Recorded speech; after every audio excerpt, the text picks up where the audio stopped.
Hi, I'm Jack Grealish, the guy with the best haircut in the England's team. Perfect. Absolutely perfect. Phil Foden might disagree. I've seen you posting on social media. You've been having some fun winding up Bukayo Saka. Oh, he's so funny. He's so funny. Makes me laugh. Me and Chili, man, we just sit and just laugh at him all day. He Laugh can't. with him, actually. I was going to say, when I saw him then post it, I was like, okay, he's taking this in the right way. That's good. Yeah, no, he's so funny. He's actually a lovely lad as well. He's obviously a great player and stuff, but I've only actually known him like this year. But yeah, no, he's such a lovely lad, and so down to earth. Literally every single pundit that we have had on talkSPORT leading up to the Euros has put you in their starting 11. Every single one. What was your reaction when you heard that you weren't going to be starting against Croatia? I was obviously gutted, like anyone would be.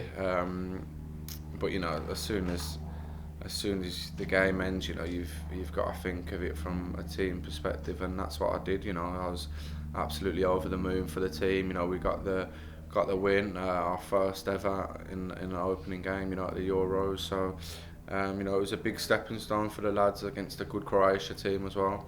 But yeah, obviously you want to play every game, and I think everyone knows what I'm like. I'm happiest when I got a ball at my feet. So hopefully my time will come. But what are you like as a substitute? Do you find it difficult? I just can't wait to get on the pitch. And when I'm sub at Villa, I'm always coming on. I can't really remember the last time I've been a sub and didn't come on. It must have been, 4 or 5 years ago or something. Well, actually, no, it happened in October, I think, for England. But yeah, I just always want to come on, always want to play. And like I said, that's when I'm happiest. When I have a ball at my feet. Well, everyone wants to see you with the ball at your feet as well. Like, honestly, I can't tell you every single amazing comment that has come your way when we're on air. I've spoken to you before about what Gabby thinks of you. He says you're like Iniesta in his prime. Jose Mourinho has said you're like Figo. Have you heard any of this love for you on talkSPORT, and what do you make of it? Does it make you laugh? Yeah, no, I heard the Mourinho one. A lot of people sent me that. I think sometimes you don't. I don't know. It's you try and not listen to too much. Whether it be good or bad.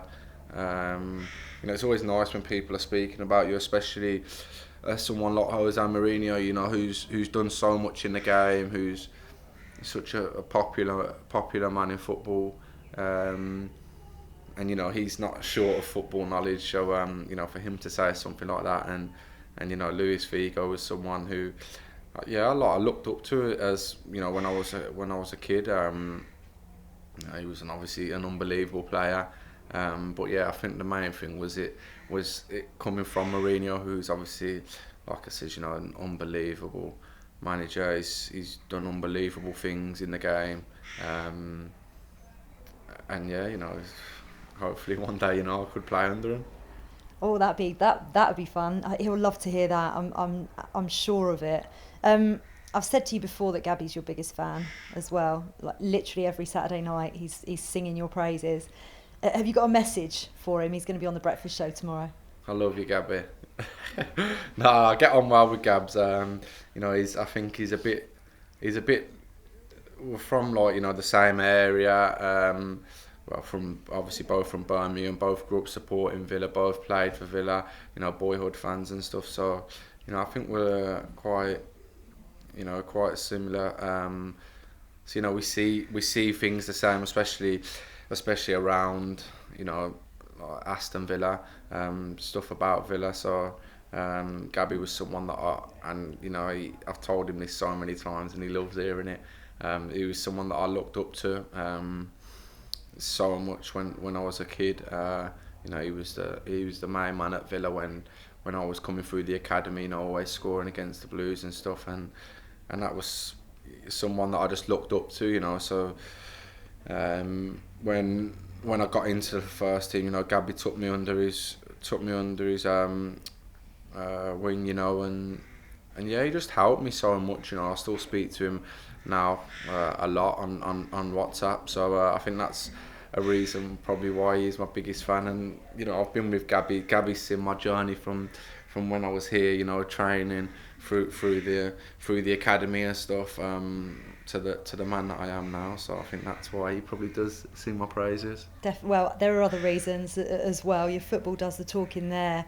And actually, you talk about boyhood Aston Villa fans. Your manager, Dean Smith, has been speaking exclusively to talkSPORT. And he was talking about the fans and the fact that of all the players, you found the lack of fans this season the hardest. So does the news that 40,000 fans could be at the semi-finals and the finals at Wembley spur you on just that little bit more? What he said that I... Yeah. He said of all the players, you struggled the most not having the fans there watching. Do you disagree with that? No, I don't think I struggled. I've had one of my best seasons. I think he means like, you know, I love to... I always remember I watched an interview with Gaza, and I remember he said he goes, he just loves entertaining, and I think that's what I'm like a little bit. I just love, you know, being an entertainer. I love when people say to me, you know, you're a joy to watch on a football pitch. That's one of the biggest compliments I can get. You know, because when I was a kid, you know, growing up, and I just used to love like watching videos of like Neymar when he was coming through, and people like that, and they were just like a joy to watch. So when people say that to me, you know, it makes me happy. And I think that's what he means. That anyway. is what he means, yeah. You know, I just love having fans there, whether it be fans giving me stick or fans, you know, cheering me on. And I said to one of the staff here, I said to Andy Walker, I says, after was it the first game or the second game in the friendlies, one of them, and the fans were singing my name, and it was so nice, man, because these are fans that like probably boo me, you know. No, they do though. Yeah. Like these are fans in the that Premier League. boo me, yeah, in the Premier League, and it was so nice, you know, to hear them singing my name, and I you know, I don't care who they support, like as long if they're supporting me now during the Euros, whether they're, you know, a West Brom fan, whether they're a Wolves fan, whether it be a Man U, Liverpool, anyone, you know, if they're supporting me now, singing my name, you know, all I want to do is pay them back, you know, and hopefully pay them back with performances and getting through the rounds, and, you know, hopefully try and win this thing. You mentioned, I'm going to get onto the winning the thing in a minute, but Dean Smith also says you're an encyclopedia of football. Where does that come from? A what? An encyclopedia of football. I don't know what that means. We know what an encyclopedia is. So basically you have an encyclopedic knowledge of football, so you know everything there is to know about football. So an encyclopedia is a book that has descriptions of every word and thing and everything else in it. And that in terms of football, you have an encyclopedic knowledge. Yeah, no, I love watching football. Whether it be anything, you know, whether it be Conference or League 1, League 2, I just love watching football, you know, taking ideas from people. You know, who do you take ideas from? Anyone and everyone, whether it be League 1, League 2, you know, I'm only 25, I'm not no finished article, and I can take ideas from absolutely anyone, whether they're playing at the top or playing in League 1 or League 2, whether it be Championship, anything.